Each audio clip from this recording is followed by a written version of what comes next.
Bapa, kami bersyukur, kami sungguh mohon pertolongan dan juga penyertaan dari kuasa Roh Kudus supaya kami bisa memahami akan arti dan makna teologi perjanjian dalam pernikahan secara khususnya masa depan dan kekuatan kuasa dari Roh Tuhan yang memimpin kami ke dalam janji Tuhan, janji benih ilahi, satu benih yang sungguh-sungguh Tuhan tanamkan dalam setiap pernikahan orang percaya, setiap orang Kristen, dan jaminan kepada setiap kami, orang-orang yang sudah mendapatkan hidup kami bersama dengan Engkau.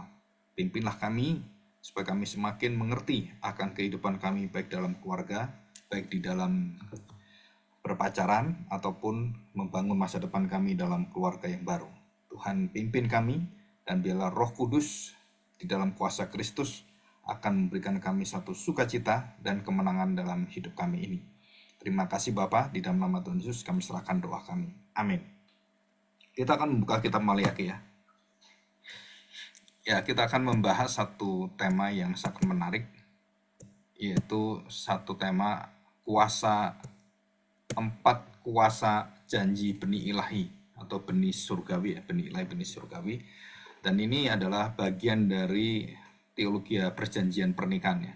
Jadi ini ada satu teologi perjanjian yang dikhususkan kepada janji perkawinan atau pernikahan Kristen, dan khususnya di dalam Kristus dan di dalam benih yang tidak bisa mati, benih yang di dalam benih yang sudah mengalahkan maut dan tidak akan bisa mendapatkan satu dosa yang sampai membawa kita ke dalam hukuman kekal atau hukuman maut. Maka itulah janji yang diberikan Tuhan kepada kita, dan kita akan belajar dari kitab Maliaki, dan kemudian kita akan belajar kondisi manusia sejak dari awal manusia dalam keluarga, khususnya Adam dan Hawa, belum memiliki anak, dan kondisi itu sudah jatuh dalam dosa, dan pemberontakan, perlawanan, serta ingin menjadi seperti Allah adalah dosa yang paling menyedihkan dan paling menyedihkan hati Tuhan juga. Dan kemudian Nuh dan keluarga, bagaimana manusia yang tidak bisa menerima akan kebaikan Tuhan, dan mereka membangun dengan segala keangkuhannya di dalam hidupnya, menyingkirkan Tuhan. Dan Nuh menjadi contoh dalam keluarga, dan juga Nuh jatuh dalam dosa juga ya dengan anak-anaknya. Abraham dan Sarah sama, Ishak dan Ribka, terus sampai kepada 12 suku Israel, dan khususnya 10 saudara Yusuf, yaitu 10 suku Israel, dan Yusuf adalah satu suku, dan serta Benyamin, adiknya yang mungkin belum begitu tahu gitu ya, belum ada awalnya, dan menjadi 11 tambah nanti Benyamin. Nah, bagaimana ke kondisi keluarga ini dalam kerusakan yang luar biasa dan di dalam cengkeraman dosa, dan akhirnya 10 saudara itu ingin membunuh Yusuf. Nah, ini semua latar belakang. Dan kenapa saya bawa ini? Karena kita sedang melihat keluarga-keluarga yang kita idealkan atau kita cita-citakan. Sebenarnya di dalam Alkitab hampir banyak keluarga yang tidak seideal apa yang kita pikirkan. Tetapi ada kuasa Allah yang menjadikan mereka sangat ideal. Bukan karya mereka, bukan dosa mereka, bukan kelemahan mereka, tetapi karena anugerah penebusan karya dari Kristus. Harun, Eli, dan Samuel, imam-imam yang keluarganya berantakan dan banyak kelemahan, boleh dikatakan kecacatan rohani. Saul dan Daud serta Salomo raja juga sama, dan mereka semua raja-raja yang penuh dengan kelemahan dan dosa-dosa. Dan raja-raja setelah mereka, ya, raja utara, raja selatan. Ini kita akan bahas sedikit, dan kita akan bahas tentang Allah, kuasa Allah menjadi sumber berkat. Jadi kenapa kita memiliki kuasa yang hebat, 4 kuasa itu? Dalam kitab Maliaki pasal 2:15 nanti kita baca. Yang pertama adalah kuasa Allah menjadi sumber kekuatan dan sumber berkat kita. Yang kedua, ada rahasia kekuatan Allah. Itu apa rahasia? Ya, misteri itu apa? Yang ada di dalam Efesus pasal 5 ayat yang ke-22, 23 dan seterusnya. Dikatakan di situ ada suatu kuasa relasi hubungan di dalam kasih antara Kristus dengan jemaatnya, kasih setia, kasih karunia, dan belas kasihan, serta kemurahan. Jadi kasih ini akan mengikat semuanya. Dan yang ketiga itu adalah kekuatan hidup di dalam roh, kuasa hidup dalam roh. Jadi ini adalah kuasa yang membuat benih itu akhirnya menjadi benih yang betul-betul akan masuk dalam kehidupan kita, dan kemudian barulah di situ ada keturunan ilahi, pewaris kebenaran kerajaan Allah.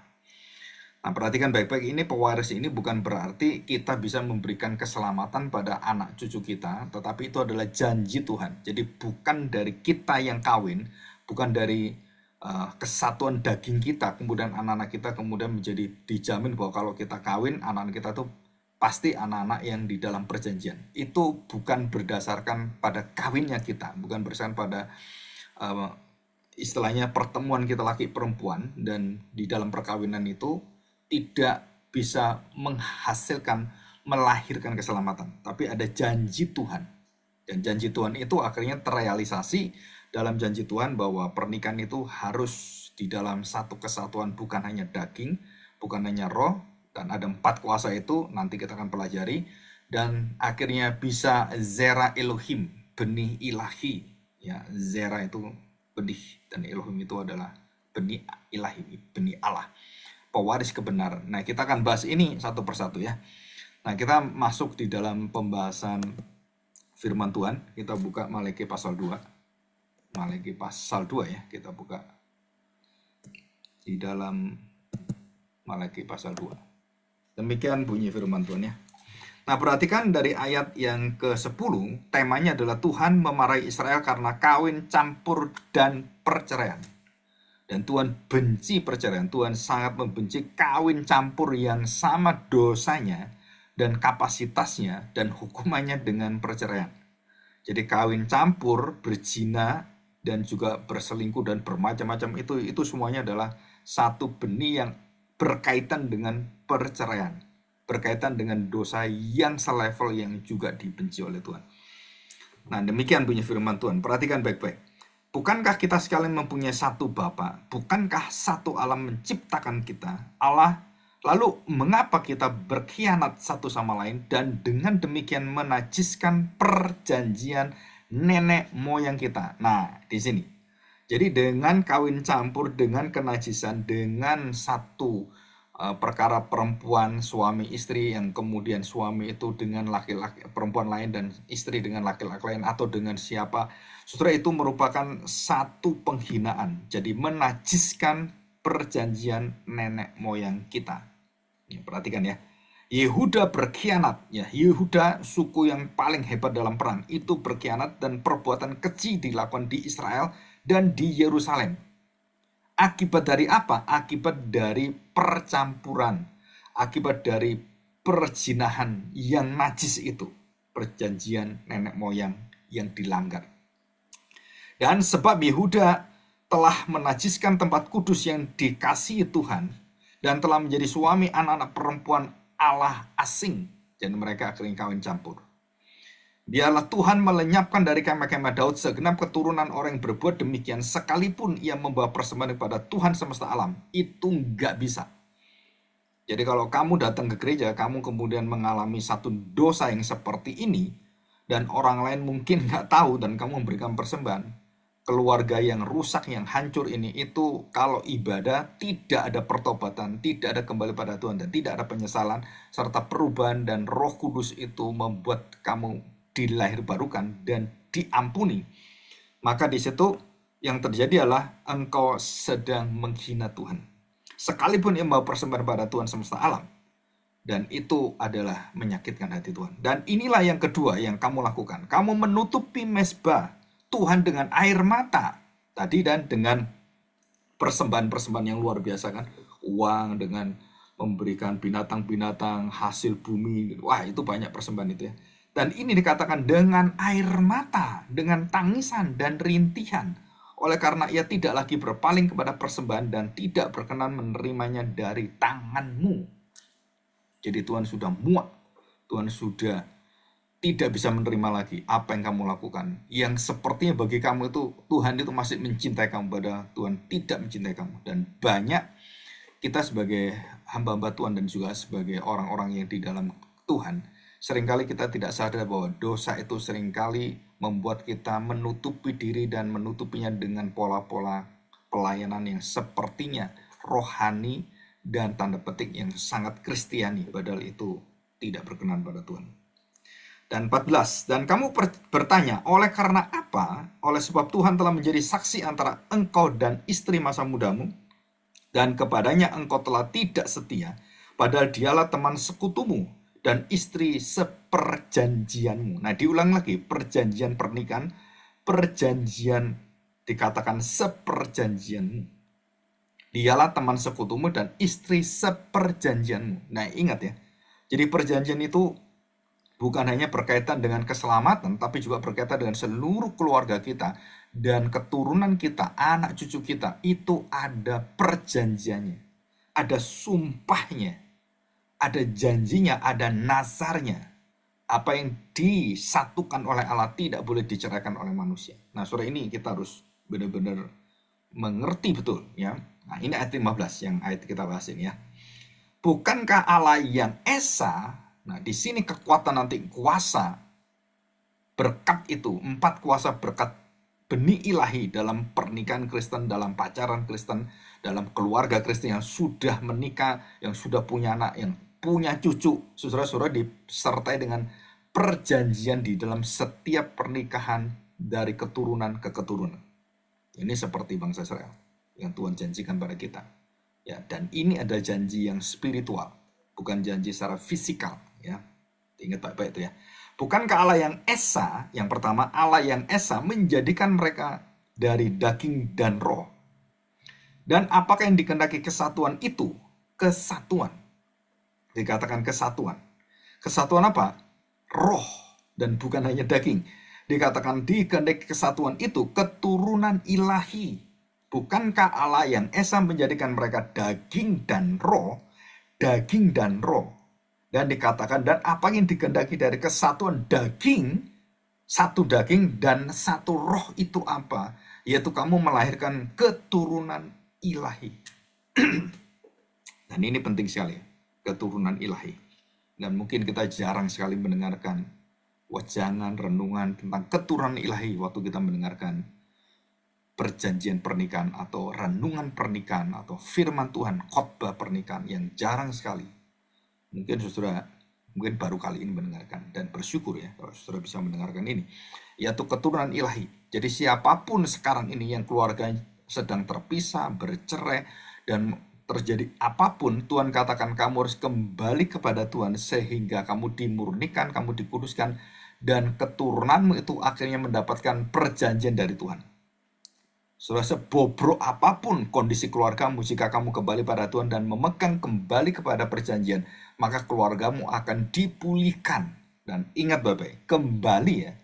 Jadi kembali pada istri masa mudamu, kembali kepada suamimu, kembali kepada anak-anakmu yang sungguh-sungguh anakmu. Jadi kalau saya sedang melakukan satu kehidupan yang lagi retak gitu kan, atau sudah bercerai gitu, maka saudara, Tuhan memberikan kemampuan pada kita untuk apa? Untuk memegang perjanjian. Nah, kalau kita memegang perjanjian dipimpin Tuhan, masuk ke dalam satu pemulihan, dan kemudian dikembalikan kepada istri yang awal, istri masa muda, atau suami yang awal, atau belum bersuami, sekarang saya sendirian menjadi janda gitu kan. Maka saudara-saudara diberikan kuasa untuk berbalik. Kalau suami dan kita masih di dalam seperjanjian dengan istrimu, maka istri dan suami harus kembali, dan itu ada kekuatan dari Tuhan yang dijanjikan. 4 kuasa dijanjikan. Nanti kita bahas ini. Dan apakah yang dikehendaki dari kesatuan ini? Yaitu keturunan ilahi. Jadi jagalah dirimu dan janganlah orang yang tidak setia terhadap istri dari masa mudanya.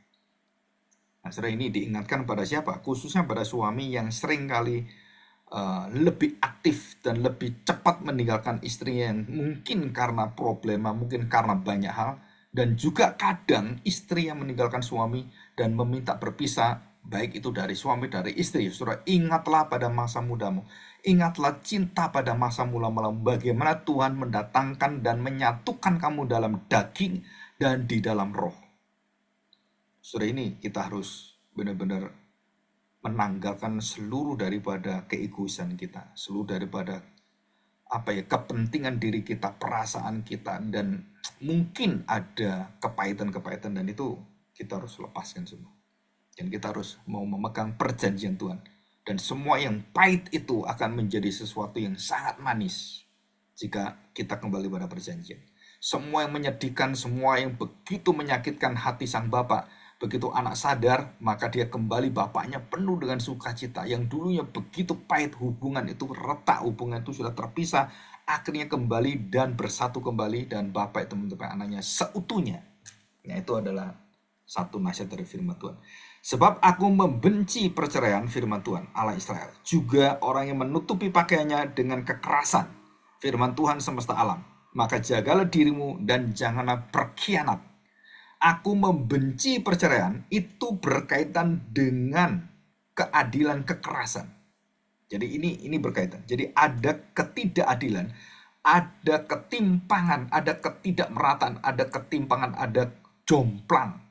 Jadi jeglek gitu kan. Ada sesuatu hubungan yang tidak serasi dan itu jauh. Jadi ada kelemahan-kelemahan dan ada tuduhan dan begitu banyak yang lain. Nah, itu secara psikologis perasaan itu sangat sakit sekali kalau kita melihat begitu banyak suami istri bercerai karena kesalahan-kesalahan yang tidak bisa diterima, dimaafkan, dan tanda petik kalau kita sebagai manusia tidak diingat. Nah, kalau manusia itu boleh nggak? Ya, kita harus tanda petik belajar melupakan apa yang ada di belakang kita. Ya, ini ada satu khotbah khusus ya. Aku melupakan apa yang ada di belakangmu. Dan itu sudah bisa pelajari dengan baik-baik. Nah, kita akan melihat ini ya. Apa artinya? Nah, kita lihat kondisi manusia. Bapak Ibu Saudara sekalian, kita belajar satu kehidupan yang realita, kehidupan yang nyata. Jadi bukan kehidupan yang hanya melihat kepada satu angan-angan atau satu keinginan. Dan kita kemudian memberikan keinginan itu menjadi satu tempat kita untuk mencapainya. Dan kalau secara Alkitab, di dalam Alkitab, bahwa tidak ada keluarga yang tidak jatuh dalam dosa, dan tidak ada keluarga yang tidak lemah, tidak ada keluarga yang tidak bercekcok dan berselisih, dan semua keluarga itu dalam kondisi ini. Jadi omong kosong. Jika kita mengatakan, oh keluarga saya tenang-tenang, sudah itu omong kosong semua. Ya. Dan tidak ada keluarga yang dikatakan shalom. Sudah nggak ada itu di dalam hidup manusia. Dan tidak ada keluarga yang begitu seimbang seperti Bapa, Anak, dan Putra Roh Kudus, yang kehendaknya begitu rapi, begitu seimbang, begitu shalom, begitu lurus dan tulus. Saudara, itu satu keluarga yang betul-betul yang akan Tuhan hadiahkan pada kita. Jadi bukan kekuatan kita. Kenapa? Karena Adam dan Hawa jatuh dalam dosa, dan bagaimana keluarga itu di dalam keretakan dan perpecahan dalam keluarga, suami istri tidak bisa bersatu, dan mereka saling menuduh, dan mereka saling membenarkan diri dan menyalahkan diri, dan mereka menuduh siapa yang bisa dituduh. Dan itulah terjadi keluarga yang hancur, keluarga berantakan pertama kali, yaitu yang mewakili seluruh umat manusia. Dan keluarga hancur itu kemudian membawa dampak. Jadi keturunan dari ular akan berperang dengan keturunan dari perempuan ini, wanita ini. Dan itu peperangan dimulai dari Kain dan Habil, dan terus sampai akhirnya hari ini. Dan kemudian Tuhan memanggil satu keluarga dan dipimpin oleh Nuh. Karena Tuhan begitu kesal, Tuhan begitu menyesal, Tuhan begitu berduka, Tuhan begitu sedih. Dikatakan dalam Kejadian 6, pasal 6 ayat 6. Tuhan menyesal, Tuhan sedih, bukan menyesal seperti manusia, karena Tuhan bukan manusia. Tapi dia sedih dalam keadilannya, dalam kasihnya. Dia ingin memberikan manusia kesempatan, memberikan kasihnya, memberitakan Injilnya, dan suara pertobatan, suara kembali pada Tuhan itu diberitakan oleh Nuh berpuluh-puluh tahun dan hampir 100 tahun. Sambil Nuh membangun Bahtera. Wah, luar biasa itu kesempatan. Jadi Tuhan itu panjang sabar dan kasih setianya itu luar biasa. Tetapi kenyataannya manusia menolak dan membuangnya semuanya. Karena manusia merasa tidak butuh Tuhan, dan mereka sudah enak, sudah nyaman, dan diberitakan kamu akan mengalami satu bencana dan kematian, dan kamu semua akan dibinasakan Tuhan jika kamu tidak bertobat. Tuhan berikan satu pengumuman, dan akhirnya Nuh dan keluarganya yang hidup. Apakah Nuh keluarga sempurna? Tidak, Nuh tidak keluarga sempurna. Dan Nuh kemudian diberkati Tuhan dan keluarganya jatuh dalam dosa. Tetapi perjanjian Tuhan kepada Nuh dan anak-anaknya Karena dosa Nuh, karena dosa anaknya, perjanjian itu tidak bisa dikalahkan oleh karena dosa, kelemahan, kecacatan mereka. Dan perjanjian ini dipelihara oleh Tuhan. Dan seperti katakan, benih ilahi itu akan terus berjalan sampai memuncak kepada Kristus. Memuncak pada Kristus. Dan kemudian dari Nuh, Tuhan memanggil Abraham dengan Sarah. Dan di situ ada problem kehidupan, problem kesehatan, problem kemandulan, problem akan mati haid, problem sudah tua, dan problem begitu banyak rintangan-rintangan dan problem alam semesta yang tidak berdamai dengan Abraham begitu keluar dari Ur Kasdim. Kelaparan dan bencana kelaparan itu begitu besar. Ya. Dan Abraham kemudian menerima tawaran Sarah untuk mengawini Hagar karena ketidakmampuan memberikan keturunan. Dan akhirnya Hagarlah yang bisa. Dan Tuhan tidak mengizinkan, tidak memberikan itu kepada Hagar. Tapi Abraham dan Sarah memiliki rencana sendiri. Dan rencana itulah yang akhirnya membuat keluarga ini tidak pernah berdamai sampai Tuhan Yesus datang. Dan di dalam Kristus, keluarga Hagar dan Sarah, jadi keluarga Timur Tengah dengan keluarga Israel akhirnya bisa bertemu. Dan itu dijanjikan Tuhan ya. Dan kemudian kita masuk setelah Abraham siapa? Ishak dengan Ribka. Bagaimana keluarga ini dan bagaimana Ishak menutupi dan bagaimana Abraham juga yang menipu raja yang Elimelek dan juga raja Fir'aun, dan Ishak juga sama, Yakub juga menipu, dan keluarga dari para Abraham, Ishak dan Yakub bukan keluarga ideal atau super ideal, tidak, keluarga yang betul-betul sama seperti kita, penuh dengan kelemahan dan perjuangan serta kesesakan dan perkumpulan-perkumpulan dengan anaknya, dengan Dina yang diperkosa, dengan kondisi kakak-kakaknya yang begitu kejam. Sesudah itu semua satu keluarga yang nyata di depan kita yang tulis dalam Alkitab. Jadi bukan saya tidak percaya adanya keluarga ideal dalam keluarga Kristen. Saya percaya itu ada, dan setiap keluarga yang sudah di dalam Kristus semua keluarga ideal. Karena Kristus yang mengidealkan keluarga kita. Jadi bukan karena kita yang mengusahakan keluarga kita ideal. Bukan. Karena Kristus di tengah-tengah kita yang mengidealkan. Yang memberikan kesempurnaan. Dan Kristuslah yang memberikan kita bisa mengampuni, bisa menerima, bisa bersabar. Dan kepada suami, istri, bapak, ibu, anak-anak, dan semuanya. Setelah itu di situ. Dan juga setelah mereka selesai, apa yang terjadi? Dan kemudian Tuhan meminta bangsa Israel keluar dari Mesir dan dipimpin oleh Musa dan Harun. Dan bagaimanakah Harun sebagai imam besar? Dan turun pada Eli, turun pada Samuel. 3 imam besar ini keluarganya berantakan semuanya. Ini satu kenyataan yang ada di depan kita. Dan apakah selesai? Belum selesai. Dan raja pertama yang diangkat bernama Saul, itu juga sama. Keluarganya juga hancur-hancuran.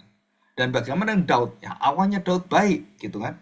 Dan kemudian Mikal, anak dari Saul yang dikawinkan dengan Daud itu, dan disitulah menjadi satu benturan-benturan, dan Mikal dikutuk oleh Tuhan dan dimandulkan oleh Tuhan karena menghina Daud. Jadi kepada istri-istri yang suka menghina suami, kita harus hati-hati. Ya, ada sesuatu yang bisa punya konsekuensi. Kalau tidak, bersyukur pada Tuhan karena Tuhan mengampuni kita. Jadi saudara, ini adalah satu kejadian yang harus kita jadikan pelajaran. Jadi Daud dengan Mikal, istri yang dari anak Saul, itu Daud tidak punya anak. Kenapa? Karena Tuhan yang membuat tidak punya. Dan Daud jatuh dalam dosa dengan Bathsheba. Jadi suaminya bernama Uria, dan Daud jatuh dalam dosa bukan hanya berzina, bukan hanya akhirnya dia merebut istri orang, tapi dia membunuh suaminya dengan cara yang licik. Dan terus keluarganya Daud pun, keluarganya saling membunuh. Bahkan anaknya pun ingin membunuh dia. Dan Salomo juga membunuh Adonia. Dan surah itulah kondisi yang ada. Dan semua raja-raja jatuh dalam dosa. Dan hampir dan sedikit raja-raja yang kembali pada Tuhan dan betul-betul lurus hatinya. Jadi Raja Israel, Raja Yehuda utara gitu ya, dan termasuk yang sekarang ini 10 suku dan 2 suku, yang utara dan selatan, yang Samaria itu dengan yang di bawah itu ya, yang Israel sekarang ini. Setelah itu semuanya menjadi satu keluarga yang berantem, keluarga yang tidak bisa bersatu dan mendendam satu sama lain dan terpisah. Dan 10 suku Israel itu akhirnya melebur dan bercampur dengan suku-suku dan bangsa-bangsa lain. Dan itu akhirnya disebut sebagai suku yang terhilang. Dan apakah nanti akhir zaman banyak orang menafsirkan bahwa itu akan kembali? Saudara, kita harus percaya bahwa tidak ada sesuatu yang mustahil. Tetapi semua itu adalah karya Kristus. Tanpa Kristus, semuanya itu tidak mungkin bisa bersatu. Ya, jadi bukan pada bangsa Israelnya, tapi karena sudah disatukan oleh Kristus. Ya, oke, ini satu kondisi. Nah, kita lihat dari ayat yang tadi, 2 ayat 15. Perhatikan perkataan, bukankah Allah yang Esa? Allah yang Esa menjadikan mereka daging dan roh. Dan yang digendaki adalah kesatuan. Nah, perhatikan ini. Jadi Allah sumber berkat dan Allah sumber berkatnya adalah Allah yang Esa. Nah, arti kata Esa adalah dipersatukan di dalam satu penyatuan. Bukan hanya di dalam dagingnya suami istri bersatu menjadi satu daging, tapi juga di dalam rohnya. Nah, nanti kita bahas yang ketiga, kuasa ketiga. Jadi di dalam dagingnya bersatu dan dalam rohnya bersatu, dan kuasa itu diberikan adalah kuasa ekhat, satu kesatuan. Kenapa itu bisa ada? Karena Allah sumber dari kuasa berkat itu, kuasa kesatuan itu. Tidak bisa dipisahkan. Arti kesatuan adalah tidak mungkin dipisahkan oleh siapapun. Dan bahkan oleh iblis dan dosa, Adam dan Hawa, walaupun kelihatan bercekcok, kemudian retak keluarganya, tapi Tuhan mengatakan bahwa Adam dan Hawa masuk dalam perjanjian Tuhan di dalam segala kelemahannya. Tuhan berikan, Tuhan sempurnakan, Tuhan berikan penebusan, dan Tuhan berikan baju yang baru bukan dari daun ara, tetapi dari Kristus yang mati dan diberikan kepada mereka. Itu lambangnya kulit dari binatang yang mati. Di sini. Jadi Allah adalah sumber berkat. Kuasa yang kita miliki itu apa di dalam kehidupan kita orang-orang percaya dan khususnya keluarga Kristen, pernikahan Kristen, dan anak-anak Kristen adalah Allah menjadi sumber berkat dan Allah lah yang menyatukan bukan hanya daging kita, bukan hanya satu kondisi yang ada secara fisikal, kondisi manusia yang dalam pengaturan suami istri, tapi juga roh kita itu disatukan. Jadi kesatuan ini maksudnya apa? Bukan hanya bersifat biologis keturunan, tetapi bersifat membangun generasi yang takut akan Tuhan, generasi yang sungguh-sungguh percaya dan menyandarkan hidupnya pada Tuhan. Jadi anak-anak kita nanti mendapatkan satu perjanjian dari Tuhan dan melahirkan keturunan ilahi. Maka keturunan ilahi itu adalah orang yang hidupnya secara ilahi, yang disatukan dengan kita, dengan firman, dan dituntun dan tidak bisa dipisahkan dengan kekuatan firman. Ya, air dan roh. Dalam bahasa Yohanes dikatakan disatukan dalam air dan roh. Dan juga diuji di dalam kekuatan api yang akan menyatakan kita sebagai orang-orang yang memiliki iman seperti emas yang murni. Jadi ikatan perjanjian ini adalah ikatan kesatuan, mencerminkan bagaimanakah Kristus bersatu dengan jemaatnya. Di dalam Efesus pasal 5, rahasia ini besar dikatakan oleh Paulus, bahwa kesatuan Kristus dengan kamu itu bukan kesatuan fisik saja, tetapi ada kesatuan roh yang akan mengangkat seluruh kesatuan daging kita, kelemahan kita itu akhirnya disempurnakan oleh Kristus. Dan itulah sumber berkat dari setiap pernikahan Kristen, setiap keluarga Kristen, setiap satu janji pernikahan di dalam seluruh komitmen hidup bersama dari orang-orang percaya. Ya. Dan yang kedua kita masuk, apa kekuatan itu yang merupakan yang bisa menyatukan mereka? Nah, dikatakan di sini, apakah yang dikehendaki dari kesatuan? Keturunan ilahi. Nah, sudah dikatakan ya, keturunan ilahi yang diikat di dalam satu kesatuan. Apa yang mengikat? Yaitu orang-orang yang dikatakan tidak setia, tidak mendapatkan. Maka artinya yang setia, yang taat. Bagaimana mereka bisa taat? Karena mereka memiliki ikatan perjanjian yang sempurna. Apa perjanjian sempurna? Yaitu rahasia yang begitu besar yang dikatakan oleh Rasul Paulus. Rahasia pernikahan adalah karena kasih Kristus adalah dasar dari seluruh perjanjian dari jemaat. Kuasa dari kasih Kristus yang mengikat dari pasangan itu bukan hanya fisiknya, bukan hanya dagingnya, tapi juga menyatukan seluruh daripada rohnya. Jadi kasih itu menyatukan antara anak bungsu dengan papanya, anak bungsu dengan anak sulung dengan papanya. Itu bermula dari mana? Bermula dari kasih setia, belas kasihan, kemurahan dari papanya. Jadi bukan dari anaknya nggak memiliki kasih. tapi kasih dari papanya yang diingat anaknya, yang diingat oleh kakaknya. Dan itu menyatukan mereka dan menjadikan mereka satu benih ilahi yang dibentuk dalam daging dan roh. Jadi kalau terjadi pengampunan, terjadi perdamaian, terjadi satu ikatan shalom, maka di situ dikatakan bukan hanya kita tenang dalam hidup kita, dalam daging kita, tapi roh kita juga diberikan kekuatan dan kenyamanan. Bagaimana itu? Karena kasih Kristus, karena Allah adalah kasih. Kesatuan ini bukan hanya fisik ya, bukan hanya kesatuan kita, ayo bareng ikut bareng kemana, ini bareng keluarga bareng, bukan itu, tetapi roh kita itu diikat dengan satu kebenaran yang betul-betul saling melengkapi dan bukan hanya bersama, tapi jika ada kelemahan, kejadian, dosa, itu bisa diterima dan satu di dalam roh, yaitu kasihnya menutupi dosa-dosa dari orang-orang yang kita kasih. Termasuk kita pun ditutupi oleh kasih orang-orang yang di dalam Kristus yang menutupi segala kelemahan dan dosa kita.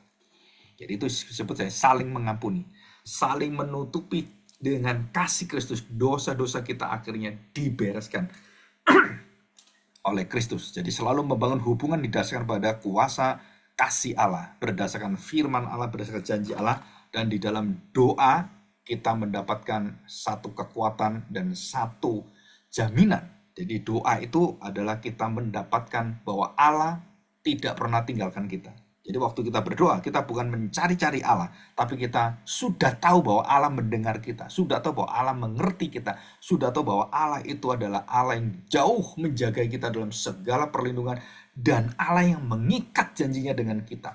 Nah, kita lihat yang ketiga sih. Nah, kalau kita sudah mendapatkan Allah adalah sumber berkat, dan kekuatan dari sumber berkat Allah itu adalah kita mendapatkan satu hati kesatuan yang luar biasa. Jadi berkatnya apa? Yaitu kuasa keekatan, kuasa kesatuan. Dan bagaimana bisa bersatu? Karena ada kasih Allah yang mengikat kita, yang menutupi dosa kita, yang mengalahkan semua kebejatan kita, kegelapan kita, dan terang daripada Kristus. Kebenaran itu dan kasih itu akhirnya memberikan kita satu jaminan bahwa kamu adalah anak-anak dalam kekuatan ilahi. Maka apa yang kita dapatkan? Maka dikatakan di sini ada kelebihan kekuatan yang tidak dimiliki oleh orang lain, yaitu apa? Kuasa di dalam roh, kuasa dalam hidup. Dan saya katakan tadi, kuasa itu adalah kasih. Kasih itu bukan kasih manusia, tapi kasih itu adalah kasih di dalam roh. Kasih yang hidup bukan jasmani semata, tapi kasih yang bersifat spiritual, yang bertumbuh dalam kekudusan, bertumbuh dalam kebenaran, bertumbuh di dalam keadilan Allah. Dan dalam 2 Petrus pasal 1 ayat 3 dikatakan, karena kuasa ilahinya kamu mendapatkan anugerah dan diberikan kepada kita segala sesuatu yang berguna untuk hidup saleh. Hidup di dalam kebenaran, hidup di dalam kekudusan, hidup di dalam jalan Tuhan, di dalam keadilannya. Dan kita mengambil bagian dalam kodrat ilahi. Nah, ini luar biasa. Saya ulang ya. Coba kita lihat 2 Petrus pasal 1 ayat 3 dan 4. Saya bacakan. Karena kuasa ilahinya telah menganugerahkan kepada kita segala sesuatu yang berguna untuk hidup yang saleh. Katakan hidup ya. Dan pengenalan kita akan Dia yang telah memanggil kita oleh kuasanya yang mulia dan ajaib. Dengan jalan itu Ia telah menganugerahkan kepada kita janji-janji yang berharga. Janji-janji yang berharga. Dan yang sangat besar supaya olehnya kamu boleh mengambil bagian kodrat ilahi. Inilah roh.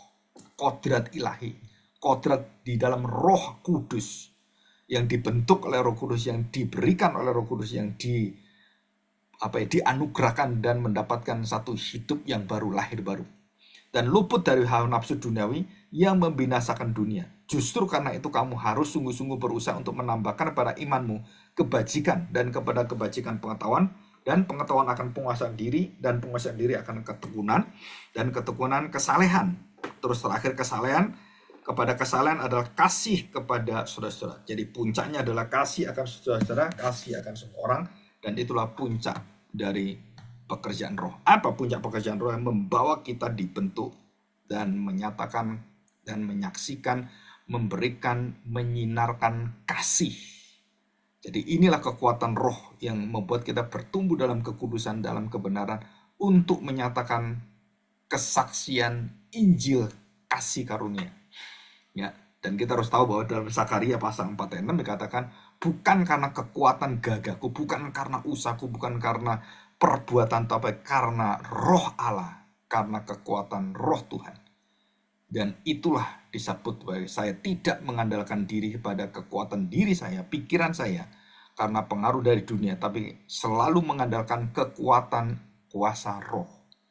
Artinya apa? Bertumbuh di dalam kekudusan, bertumbuh dalam kebenaran, dan kita diberi kuasa itu. Artinya bahwa kita mendapatkan jaminan janji itu, dan kita harus menggunakan itu, dan kita harus menikmati dan mengambilnya.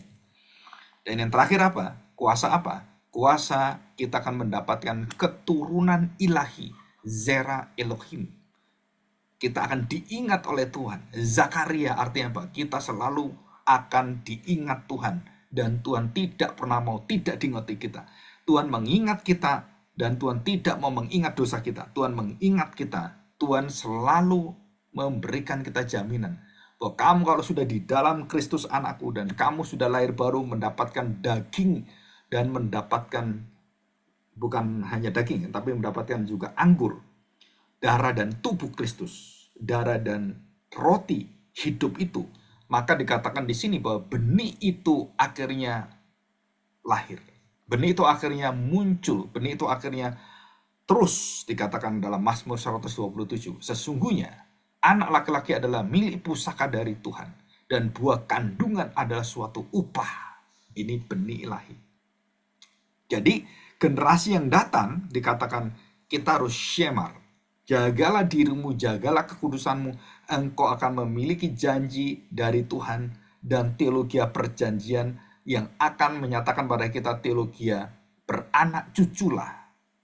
Generasi yang mendatang adalah generasi yang mendapatkan berkat dari berkat-berkat janji ilahi, yaitu keturunan ilahi.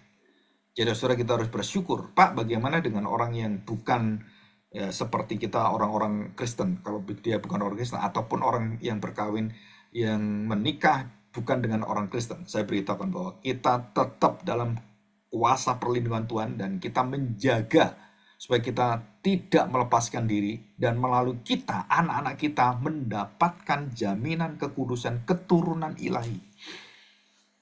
Ya. Artinya apa? Bahwa anak-anak kita itu akan melihat apa yang kita saksikan, apa yang kita berikan, kasih Allah yang begitu besar dan kesatuan di dalam diri kita dengan Allah. Anak itu akan mendapatkan benih yang Tuhan berikan di dalam iman perjanjian dengan Tuhan. Dan anak itu akhirnya diselamatkan Tuhan. Jadi kalau suaminya atau istrinya tidak diselamatkan karena bukan dalam Tuhan, maka anaknya yang menyatakan diri beriman kepada iman orang yang percaya, suami atau istri atau papa atau mamanya, yang dia tetap mengikuti kepada iman mama papanya dan dia mengerti betul di dalam perjanjian itu, maka dia menjadi Zera Elohim, anak perjanjian, keturunan ilahi, benih perjanjian, ahli waris kerajaan Allah. Nah, sudah dikatakan ahli waris kerajaan Allah itu banyak orang yang bertanya pada saya, Pak, kan iman itu nggak bisa diwariskan. Iya betul, iman nggak bisa, karena iman itu mendengar firman Tuhan. Iman bukan lahir karena warisan, bukan. Tapi karena janji Allah yang didengarkan oleh kita melalui kesaksian kita. Dan benih itu akhirnya muncul. Jadi benih itu apa? Benih itu ya firman itu. Yang diterima anakmu ya Kristus itu. Lahir dalam diri anakmu. Dan kemudian dia menjadi keturunan ilahi. Dan itu dijanjikan Tuhan. Dan ini luar biasa. Ya, kita bersyukur pada Tuhan. Dan kita tidak mau menjadi orang-orang seperti Daud. Ya, seperti Salomo. Yang di dalam puncak kedudukan, kemewahan, kepintaran, dan kenikmatan hidup, dia jatuh dalam dosa. Dan kita dikatakan oleh Tuhan Yesus bahwa kita lebih dari Salomo. Bahkan yang terkecil yang percaya pada Kristus itu jauh lebih daripada Salomo. Luar biasa ya. Jadi bayangkan kerohanian kita, iman kita melebihi dari Salomo. Dan itu yang dikatakan oleh siapa? Yesus sendiri. Bahwa di sini anak manusia itu lebih dari Salomo. Dan semua yang percaya pada anak manusia itu jauh lebih dari Salomo yang berdosa itu. Akhirnya Salomo kan bertobat.